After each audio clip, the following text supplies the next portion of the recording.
Welcome back. Today I'm going to tell you a story about one of the fastest, fiercest, and most underrated fighters of World War II, a plane so powerful it could beat almost anything in a dogfight. But fate had other plans. This is the story of the Grumman F8F Bearcat, the last piston-engine fighter of the U.S. Navy, and maybe the greatest one that never saw the war it was made for.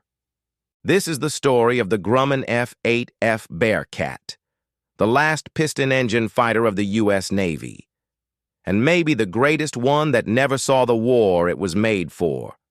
Let's rewind the clock to 1943.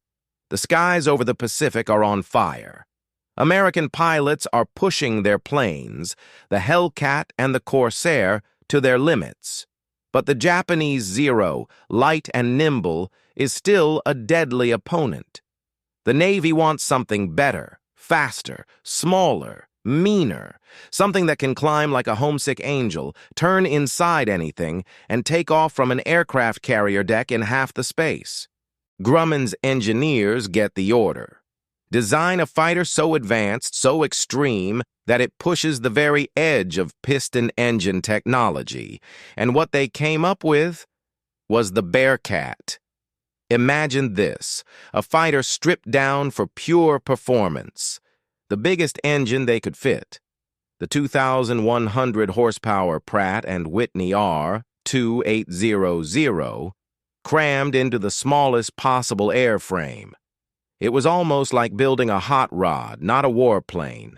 The Bearcat wasn't built for comfort, it was built for speed, and it delivered. This thing could go over 450 miles per hour. It could climb to 10,000 feet in under 90 seconds. That's faster than most jets of the early Cold War era. Even on the ground, it looked like it meant business. Low-slung, aggressive, like a tiger ready to pounce. Pilots who flew it said it was like strapping on wings and lighting a rocket. Now here's the part that really blows people's minds. The Bearcat was actually faster than the famous P-51 Mustang in a straight line. It could outturn a Corsair. It had a better climb rate than anything else in the Navy's arsenal. It was, in many ways, the ultimate piston-engine fighter. So why don't we see Bearcats in the history books like we do the Mustang or the Spitfire? By the time the F-8F was ready for combat, the war was almost over. The first Bearcats rolled off the assembly line in early 1945. Pilots trained, squadrons were equipped, but before they could see action, the war ended in August. The Bearcat, this beast of a machine, was too late. And yet, that's not where the story ends. Even without wartime glory, the Bearcat made its mark in other ways. It became a favorite among naval aviators for its raw power and agility. It stayed in service through the late 1940s, and it even helped train the next generation of fighter pilots. But perhaps the most dramatic chapter came in the world of air racing. In the post-war years, many Bearcats were bought up by civilian pilots and modified for speed. And this is where the legend really took flight. With their wings clipped, engines souped up, and everything non-essential stripped out, Bearcats became kings of the Reno air races. One Bearcat, nicknamed Rare Bear, was modified so heavily that it set a world speed record for piston-engine aircraft. Over 528 miles per hour. That's still faster than some early jets. But speed wasn't the only story. The Bearcat also had some fascinating features that made it a pilot's dream. Its controls were feather light. The roll rate was insane. You could flip it 180 degrees in the blink of an eye.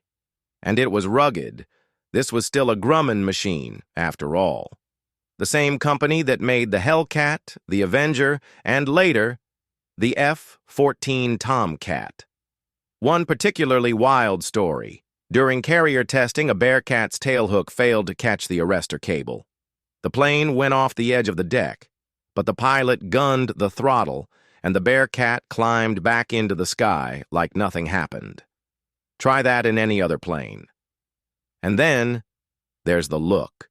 Sharp, aggressive, almost futuristic for its time. The bubble canopy gave incredible visibility, and the wide landing gear made carrier landings smoother. It was a plane that pilots loved to fly and respected deeply. So what are we left with? The Bearcat never fired a shot in World War II. It never made headlines like the Mustang or the Spitfire. But among those who know, among pilots, engineers, and aviation lovers, the F8F holds a special place.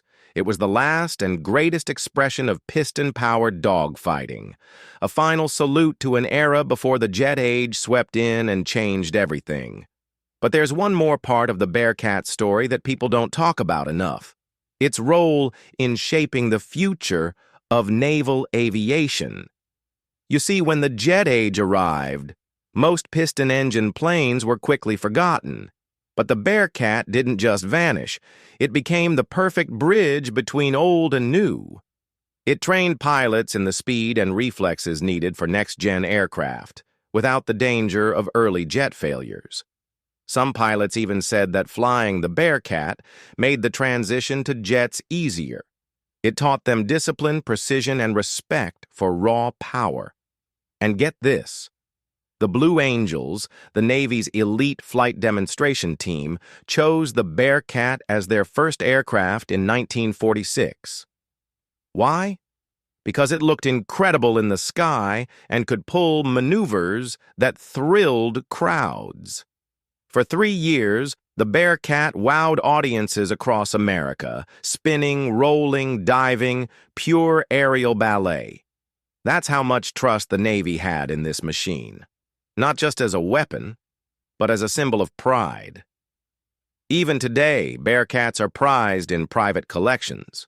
Restored with care, they show up at air shows, where their deep engine roar still turns heads. When a Bearcat takes to the sky, even jet pilots stop and watch. It's not just nostalgia, it's admiration.